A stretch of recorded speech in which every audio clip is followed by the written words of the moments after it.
गोपिका जीवनस्मरणं गोविन्द गोविन्द दशकं 65 गोपिകളുടെ ഭഗവത് സമീപ പ്രാപ്തി. गोपीजनाय कथितं नियमावसाने मारोत्सवं त्वम् अथ साधयितुं प्रवृत्तः सान्द्रेण चान्द्रमहसा शिशिरीकृताशे प्रापूरयो मुरळिकां यमुनावनान्दे सम्मूर्च्छनाभिरुदितस्वरमण्डलाभिः सम्मूर्च्छयन्तम् अखिलं भुवनान्तराळं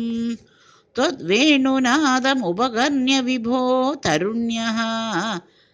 तत्तादृशं कमपि चित्तविमोहम् आपुः तागेहकृत्य निरता स्तनयप्रसक्ताः कान्तोपसेवनपराशसरोरुहक्ष्यः सर्वं विसृज्य मुरलीरवमोहितास्ते कान्तारदेशमयी कान्ततनो समेताः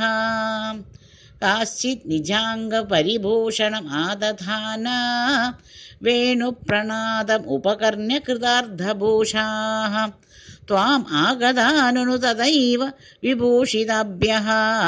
ता एव संरुचिरे तव लोचनाय हारं नितम्बभुवि काचन धारयन्ती काञ्चीं च खण्डभुवि देवा समागता त्वाम् हारित्वम् आत्मजगनस्य मुकुन्द तुभ्यं व्यक्तं बभाषैव मुग्धमुखी विशेषात्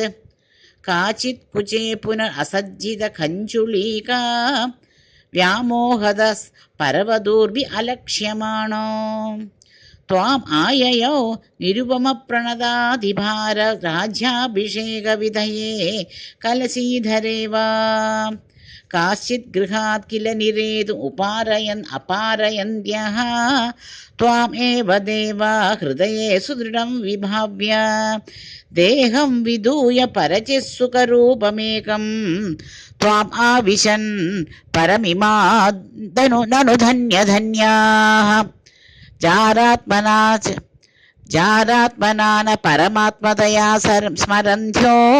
नार्यो गदा परमहंसगतिं क्षणेन तं त्वां प्रकाश परमात्मतनुं कथञ्चित् चित्ते वहन् अमृतम् आश्रमम् अश्विन्वीयः अभ्यागताभिरभिधो व्रजसुन्दरीभिः मुग्धस्मितार्धवदनः करुणावलोकी निस्सीमकान्तिजलधिस्त्वम् अवेक्ष्यमाणो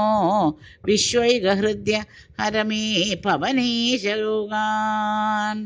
गोपिका जीवनस्मरणं गोविन्द गोविन्द।